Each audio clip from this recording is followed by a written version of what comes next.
요양원이라는 게 외곽에 있는 경우가 있잖아요. 외곽에. 옛날에 내가 이제 그 대부도를 이렇게 가다 보면 이제 그때는 안산 살 때인데 대부도를 좀 자주 가서 놀았어요. 뭐 요트장 있고 그러니까 요트장도 있지만 이제 뭐 횟집도 있고 주변에 볼 일도 많고 또 거기 가서 꽃게를 잡으면 굉장히 재밌어요. 쬐그만한 뭐 칠개 뭐 쬐그만한 거니까 하여튼 갯벌을 뒤지면 그 칠개가 한 마리씩 나왔는데 재밌었죠. 그리고 뭐야 그 바다가 갈라지는 거기 뭐야 하여튼 거기도 맨날 가다시피 하고 우리는 이제 백수로 살았으니까 한국에 있으면 뭐 그런 데라도 가면서 놀아야지 뭐 뭐라고 놀겠어요. 뭐 마땅히 취미가 있는 것도 아닌 사람들인데 근데 이제 가다 보면은 그 대부도 옆에 요양원이 쬐그만한 게 하나 있었어. 건물 하나를 가지고 했으니까 한 10명 정도, 10명 정도 있으셨던 것 같아요. 그 요양원에 이제 햇살이 좋으면 남자 어르신들이 그 현관 앞에 의자를 놓고 앉아서 막 이야기를 하셨는데 저분들은 왜 저기 있나 그때 이제 요양원을 몰랐으니까 요양보사도 모르고 그런 생각을 했었거든. 왜 저 건물에서 저렇게 내 요양원이 뭐 하는 곳이지 했었는데 지금은 이제 잘 알죠. 하여간 그런 요양원을 출퇴근을 하려면 요양보사 선생님들이 주로 이제 차가 있어야지. 차가 있어야지 자기 차로 가죠. 하루에 뭐 버스는 뭐 어쩌다 한 번씩 오니까 버스 타고 요양원에 출퇴근하려면 정말 시간을 잘 맞추는 그런 선생님이어야 되잖아요. 뭐 꼭 버스 가는 시간이 그 요양원 출퇴근 시간하고 맞다 이렇게 할 수는 없잖아. 그러니까 이제 퇴근할 때 뭐 30분을 기다려야 된다거나 뭐 이런 경우가 많이 있죠.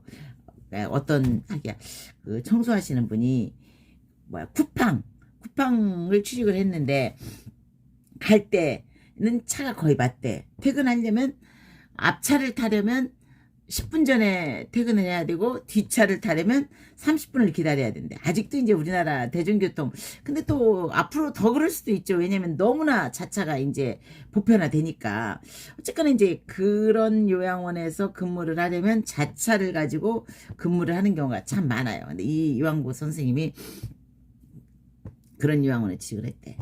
요양보호사가 그렇게 많지는 않았대요. 근데 마침 이제 같은 동네에서 출퇴근하는 분이 있었나 봐요.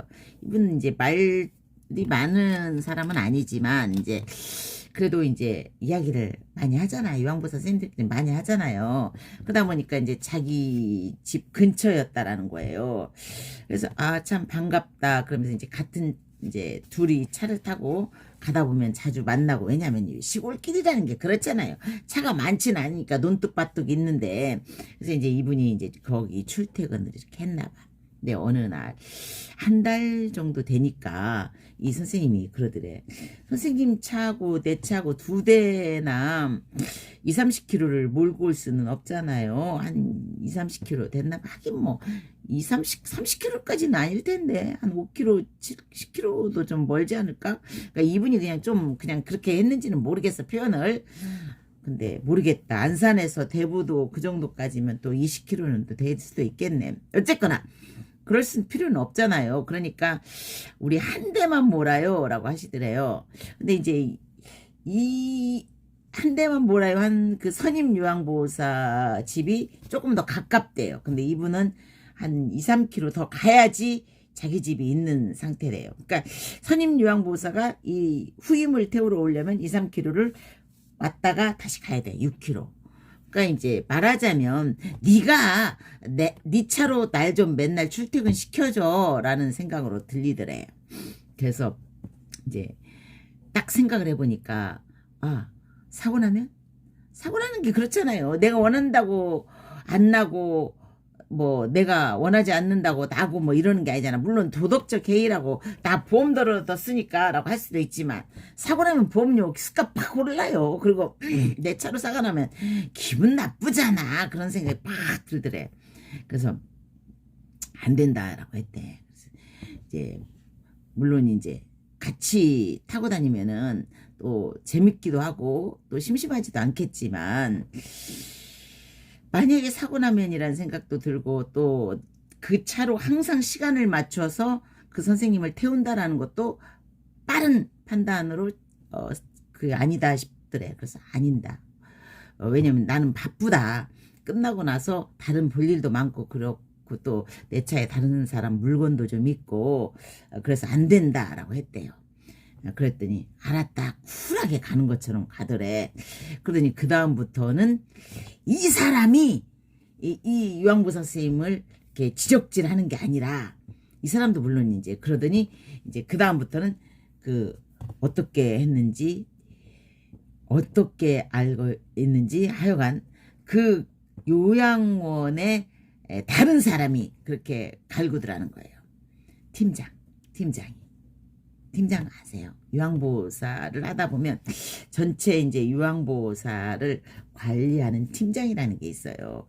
10명 좀 안 되나 10명 되나 그런 이제 유황보살 선생님이 그 정도 되는 유황원이었다고 해요. 그러니까 어르신은 한 20분 정도 있겠지. 근데 갑자기 팀장이 이제 갈구기 시작하더라는 거야. 지적질을 하면서 이거 잘못됐네 저거 잘못됐네 별것도 아닌 것 같은데 일상의 실수를 내가 하면 실수고 네가 하면 넌 몰라서 그래. 네가 하면 넌 부주의한 거야. 딴 생각한 거야. 그런 식으로 이제 판단하는 경우가 많이 있는데 그런 식으로 막 야단도 치고 자존감 떨어지게 하더라는 거예요. 그러더니 이제 난 그만둬야 되겠다라는 생각을 했대. 2달 좀 지나서. 그러니까 3번째 달부터는 본격적으로 이 사람이 지적질을 또 같이 하더래. 팀장하고. 그러니까 둘이서 지적하니까 도저히 못 견디지. 어떻게 견디겠어요. 그러다가 왜 그러나? 뭘 때문에 그러나? 정말 진지하게 생각을 해봤더니 그게 생각이 나더래. 그래. 차를 태워달라고 할 때 내가 너무나 단호하게 거절했구나 하는 생각이 들더래. 근데 그렇다 하더라도 그건 잘한 거예요. 선생님이 잘하신 거야. 왜냐하면 내 차에 누군가를 태운다라는 건 유황보살 선생님들도 잘 들으세요.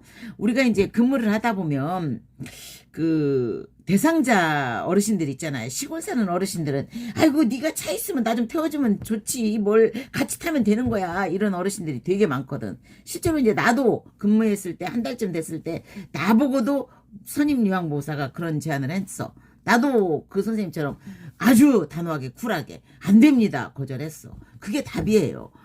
유황보살은 수칙 중에 다른 사람 대상자를 내 차에 태우면 안 된다라는 권고사항도 있어요. 사고 나면 큰일이거든. 어르신들은 특히나 병원비 다 돼야 되고 후유증 다 돼야 되고 유황보살로 그 다음부터 근무하기 힘들죠. 근근히 유황보살로 살아가야 되니까 일하잖아. 필요 없는데 일하는 사람 누가 있어. 유황보살로 근무하시는 분들 중에 연금 막 많이 나오는 빵빵히 나오는 분들도 있잖아요. 그분들 역시 건강보험료 줄여보려고 다니는 거잖아요. 건강보험료 부담되니까. 그 모든 필요가 유황보살로 근무하게 하는데 그런 근무 조건을 망가뜨리는 게 차를 동승시키는 거예요. 절대로 안 돼요. 어제 제가 그런 말씀을 드렸어요. 아이고 그거 잘하신 거예요. 그 직장 말고 다른 직장 구하면 되지. 사실 요양보호사가 차를 타고 가야 된다라는 조건이 있는 요양원이 불리한 거예요. 왜냐면 그 요양원은 차가 있고 거기까지 맨날 기름값 준다 해도 거기까지 출퇴근할 선생님 구하기가 쉽지 않을 건데 선생님은 차도 있고 다른 요양원 구하기 쉽지 않겠어요? 괜찮아요. 잘하신 거예요. 라고 했어요. 요양보호사로 근무하다 보면 별의별 일을 다 겪는데 이런 일도 있다라고 해서 제가 오늘 방송을 했어요. 내 차에 하여간 다른 사람 지속적으로 혹은 단기적으로 혹은 단발적으로 태우면 안 된다. 그러지 마시라는 이야기 오늘 해봤습니다.